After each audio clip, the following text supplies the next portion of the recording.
मतलब वर्ड्स इनके नहीं है, सिर्फ आवाज़ इनकी है, वर्ड्स किसी और के हैं। ये जो भी वर्ड्स हैं जो वहाँ के यूथ बोल रहे हैं या जो वहाँ के लोग बोल रहे हैं, ये कंटिन्यू हिंदू टेम्पल्स को जलाया जा रहा है। आज यही बांग्लादेश आगे कह रहे हैं कि यार हम इंडिया के अंदर आ जाएंगे, एंटर कर देंगे, ठीक है, हम बंगाल के अंदर आ जाएंगे, मैं इनको कोलकाता कैप्चर कर देंगे, वेस्ट बंगाल कैप्चर कर देंगे, ओडिशा कैप्चर कर। आप लोगों का इंटरनल मामला आप अपने इंटरनल तक रखो ना, क्यों हिंदू लोगों के ऊपर अत्याचार कर रहे हो यार? आपके 2 करोड़ शरणार्थी हिंदुस्तान में बैठे हुए हैं कि इस मैटर को यहीं खत्म कर दें। जो ये चीज कर रहे हैं वेस्ट के कहने से, हिंदुओं पर अत्याचार कर रहे हैं, इसको रोक लो। तो मैं ये बोलूंगा कि यार लालत है ऐसी राजनीति पर जो इन 2 करोड़ लोगों के ऊपर राजनीति कर रहा है। 2 करोड़ वोट्स के लिए, वोटर्स सिर्फ 2 करोड़ वोटर्स के लिए ओनली। बिल्कुल, इंडिया को कॉर्नर करने के लिए वाया बांग्लादेश आ रहे हैं। सिर्फ मैं ना, इसके पीछे कौन है? आपको क्या लग रहा है कि एक छोटे से कुछ एक विद्रोही किसी देश की गवर्नमेंट को गिरा देंगे? कुछ एक स्टूडेंट मिलकर सर इतनी बड़ी मतलब एक गवर्नमेंट को गिरा देंगे सर? पर इंडिया क्या करे, इस बांग्लादेश वॉर में फंस जाए तो मैं इस वॉर को खत्म ही नहीं होने दूंगा, चाहे बांग्लादेश का कोई बचे या ना बचे। नक्सलाइट में हमारे जवान शहीद हो रहे हैं, आपका ह्यूमन राइट्स सब नहीं आता सर, तब आप धरने में नहीं आते। तब मैंने किसी को नहीं देखा कि आदमी धरने में आ जाए कि नक्सलाइट को खत्म करो, ये चीज करो। इनको लग रहा है यार, इन सबको लग रहा है इनके पास रोटी नहीं है खाने के लिए सर। किस बांग्लादेश की बात कर रहे हैं सर? इनके पास अपना खाने के लिए रोटी नहीं है इस बांग्लादेश के ऊपर। आज वो बांग्लादेश मतलब किसी और के कहने से गुर्रा रहा है। इनको ये समझ में नहीं आ रहा कि सिर्फ एक हल्के से कैसे यूज होते हैं, कैसेट कैसे यूज होते हैं सर। वो जब तक हमारा बांग्लादेश एसेट है, मैं आपको क्या कर रहा हूँ, हम भी लोग करते हैं ना सर काम। जब तक हमारा काम का होता है हम उसको दूध भी पिलाते हैं, चीजें भी करते हैं, बाद में कोई नहीं पूछता। मतलब वर्ड्स इनके नहीं है, सिर्फ आवाज इनकी है, वर्ड्स किसी और के हैं।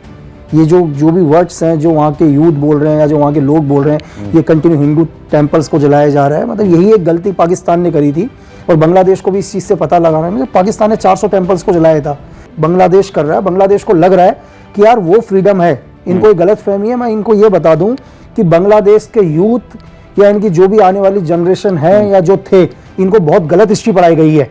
इनको इनके लोगों ने पढ़ाया गया है कि बांग्लादेश को इन्होंने आज़ाद किया है, तो ये बहुत बड़ी गलत फहमी में जी रहे।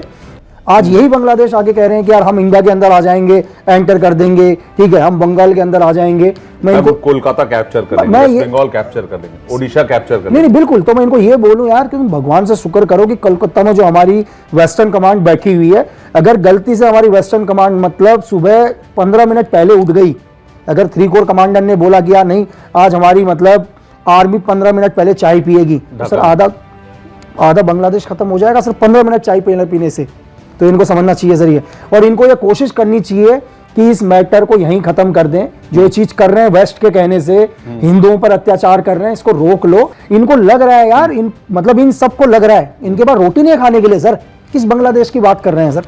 इनके पास अपना खाने के लिए रोटी नहीं है इस बांग्लादेश के ऊपर। जो हमारे मतलब आज तक हिंदुस्तान के रहकरूम में पल रहा था, आज वो बांग्लादेश मतलब किसी और के कहने से गुर्रा रहा है। इनको ये समझ में नहीं आ रहा कि सिर्फ एक हल्के से कैसे यूज होते हैं, कैसेट कैसे यूज होते हैं सर। वो जब तक हमारा बांग्लादेश एसेट है। मैं आपको क्या कर रहा हूँ, हम भी लोग करते हैं ना सर काम। जब तक हमारा काम का होता है हम उसको दूध भी पिलाते हैं, चीजें भी करते हैं, बाद में कोई नहीं पूछता। ये जो मोहम्मद यूनुस खान जो आपको एक शांति का दूध नजर आ रहा है, भाई एक बांग्लादेश को एक अंधकार में झोंक देगा सर। और इन लोगों का है कि यार शेख हसीना प्रो इंडिया थी, RNW के लिए काम करती थी। अरे अगर वो RNW के लिए काम कर रही होती तो भाई आज भी वो प्रधानमंत्री होती। तुमने उनको चुना ना सर, हमने नहीं चुना, तुम्हारे लोगों ने उसको चुना, वो तुम्हारी प्रधानमंत्री थी। यार तुम्हारा इंटरनल मामला है, आप लोगों का इंटरनल मामला आप अपने इंटरनल तक रखो ना। क्यों हिंदू लोगों के ऊपर अत्याचार कर रहे हो यार? आपके 2 करोड़ शरणार्थी हिंदुस्तान में बैठे हुए हैं। तो ये वेस्ट का, मैं आपको क्या बोल रहा हूं सर कि इस दुनिया में जहां जहां गवर्नमेंट गिरी है, ये अमेरिका दुनिया में हर चीज बाहर बनाता है सर। आप मुझे बता दो, अगर अमेरिका अपने देश में एक ही चीज बनाता है, वो बनाता है हथियार उसके देश में बनते हैं सर। हथियार बनाने में अमेरिका सबसे आगे है सर। आज बच्चे के हाथ में M16 पकड़ा रखी है सर, कहां से आ रहे हैं वो वेपन? एक चीज और मैं जानना चाह रहा था आपसे कि अगर RNW चाहे तो बांग्लादेश को क्या तुरंत कंट्रोल किया जा सकता है या हम दूसरे देशों के मामले में? सर हम हिंदुस्तान सर, हम हमेशा अहिंसा पर विश्वास रखते हैं। हमने आज तक कभी पहल नहीं करी। आप कभी भी इतिहास उठाकर देख लो सर, हिंदुस्तान ने कभी पहल नहीं करी होगी सर। हिंदुस्तान जितना मतलब अगर हम गांधी को पूछते हैं, भगत सिंह को भी पूछते हैं सर, ये वो हिंदुस्तान है। ये 1962 का हिंदुस्तान नहीं है सर, ये 2024 का हिंदुस्तान है सर। और ये कुछ एजेंटों के चक्कर में, कुछ वेस्टर्न पावर के चक्कर में ये लोग आज एंटी इंडिया होने की कोशिश कर रहे हैं। ठीक है, आज ये हिंदू टेंपल्स को जलाने की कोशिश कर रहे हैं। आप किसी मतलब ये आप नुकसान दोगे किसी को भी, आप ये मत समझना आपको उस नुकसान का भरपाई देनी पड़ेगी सर। ये भरपाई करनी होगी। हाँ, मैं आपसे क्या कह रहा हूं, आप यही हैं, आप बांग्लादेश का हाल देख लोगे, ये जितना नुकसान कर रहे हैं, अगर इन्होंने हमारा को 1% का थ्रेड दिया, हम इन्हें 99% का थ्रेड देंगे सर। मैं तो गवर्नमेंट से विनती करूंगा सर, अभी आपने सुना होगा फारूक, अब एक बयान आया है कि यार हम इनको ठंड में कैसे भेजें शरणार्थियों को, तो भाई तुम रजाई दे रहे हो अपने घर से, तुम्हें इतने यार, मतलब अगर आपको इन 2 करोड़ बांग्लादेशी जो यहाँ पर आके बैठे हुए जो बैठे हैं, आपको इन पर राजनीति करनी है, तो रिफ्यूजी कहते हैं इनको, मतलब इन पर आप राजनीति कर रहे हो, तो मैं बोलता हूं सर कि दुनिया में ऐसी राजनीति, मतलब अब वर्ड्स नहीं है मेरे पास, अब मैं चैनल पर बैठा हूं तो मैं ये बोलूंगा कि यार लालत है ऐसी राजनीति पर जो इन 2 करोड़ लोगों के ऊपर राजनीति कर रहा है। 2 करोड़ वोट्स के लिए, वोटर्स सिर्फ 2 करोड़ वोटर्स के लिए ओनली। बिल्कुल, इंडिया को कॉर्नर करने के लिए वाया बांग्लादेश आ रहे हैं सर। सर वेस्ट हमेशा करता ही है सर, वेस्ट ने आज तक डायरेक्ट कौन सी लड़ाई लड़ी है सर? वियतनाम के घाव अभी तक नहीं निकले उसके। अब उसके बाद बता दो मुझे, अफगानिस्तान के कौन से निकले? क्या किया उन्होंने 22 साल तक अपनी आर्मी डाल के अफगानिस्तान में? विड्रॉल करना पड़ा ना सर, इन्हें करना पड़ा ना विड्रॉल को लास्ट में। मतलब इनका यही है सर इस दुनिया के अंदर। मैं आपको ये बोलता हूं कि अकेले सीआई ने इस दुनिया में 59 से लेकर 62 देशों की गवर्नमेंट गिराई है सर, बर्बाद करके रख दिया। आप इतिहास उठा के देख लो, हिस्ट्री उठा के देख लो, जिसने इनके साथ दोस्ती करी वो बर्बाद हुआ सर। इनको सिर्फ अपना फायदा चाहिए, बाकी इन्हें कोई मतलब नहीं है लोग बर्बाद हो जाएं। सर 1-1 लाख लोगों को घर से बेघर कर दिया अभी। अब चल रहा है ना हर जगह। मिडिल ईस्ट का हाल देख लो सर आप, इसके पीछे कौन है? आपको क्या लग रहा है कि एक छोटे से कुछ एक विद्रोही किसी देश की गवर्नमेंट को गिरा देंगे? कुछ एक स्टूडेंट मिलकर सर इतनी बड़ी मतलब एक गवर्नमेंट को गिरा देंगे सर? नहीं, पैसे का खेल तो होगा। पैसे से लेकर सब चीज, नो ओनली पैसा नहीं, पॉलिटिकल पावर, पूरा पॉलिटिकल सपोर्ट, पॉलिटिकल पावर पूरा साथ में सर। आर्मी को ही पैसा क्या होगा sir? You never know, CI ने खरीद लिया होगा। मैंने आपको क्या बोला सर, पूरा मिलिट्री पावर, पूरा मनी, पूरा पॉलिटिकल पावर। ऑपरेशंस भी किए बांग्लादेश के अंदर, जब भी मतलब एज ए कोवर्ड ऑपरेशन। ये तो मतलब नॉर्मली आपको मैं एक आर्मी का फील्ड फायर बता रहा हूँ कि रिलेशन ऐसे थे कि हम बांग्लादेश के ऊपर एक जब फील्ड फायर करने जाते थे, क्योंकि फील्ड फायर की एक जगह होती है जहाँ सपोर्टिंग वेपन का फायर होता है सर, बिल्कुल बॉर्डर पर है, यहाँ बांग्लादेश है, यहाँ हम शाम के जब मार्केट भी वहाँ जाते थे, कोई प्रॉब्लम नहीं थी सर, हालात बिल्कुल सही थे।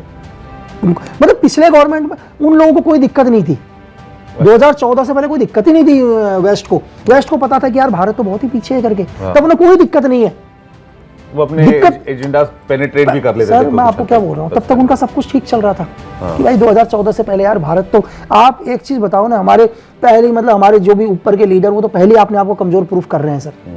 बिल्कुल, मुझे लगता है वेस्ट इसी फिराक में लगा हुआ है कि कैसे इंडिया सर वो तो चाहता है सर, वो तो जैसे रशिया को वॉर में फंसा है, इंडिया भी एक वॉर में फंस जाए, इंडिया एक बार वॉर में फंस जाए, एक बार इंडिया क्या करे, इस बांग्लादेश वॉर में फंस जाए तो मैं इस वॉर को खत्म ही नहीं होने दूंगा, चाहे बांग्लादेश का कोई बचे या ना बचे। लेकिन डोनाल्ड ट्रंप भी तो आ रहे हैं, वो तो 20 तारीख को पता चलेगा कि नेक्स्ट स्टेप क्या होने वाला है। लेकिन मैं आपको ये बताऊं कि नेक्स्ट स्टेप कुछ होगा ना होगा, यूक्रेन वॉर बंद होगा सर। अभी ठीक कहते हैं कि भाई चिकन नेक को बंद करके उधर नॉर्थ ईस्ट अलग कर दो, बांग्लादेश का कितना पावर है। बिल्कुल बिल्कुल सर, मैंने आपसे बोला सर, वितिन आप महीने भर 2 महीने आप हर रोज यहीं से एक न्यूज रूम से दोगे कि बांग्लादेश के अंदर ये अलग चला, जो नेता था, जो टेररिस्ट था, ये मारा गया, आप कंटिन्यू न्यूज आएंगे आपकी, लेकिन कौन मार रहा होगा कोई नहीं पता सर, बिल्कुल। लेकिन खामियाजा तो भुगतना पड़ेगा। मैं एक घटना को रिलेट कर पा रहा हूँ, क्या कई इंसिडेंट रिलेट कर पा रहा हूँ यार, जो भी मर रहा है कहीं ना कहीं क्राइम से, तो मतलब एक सज्जन व्यक्ति बता दो कि यार बहुत सज्जन व्यक्ति मर गया, तब तो मैं मानता हूं यार आप रोड पर आ जाओ, धरना कर लो।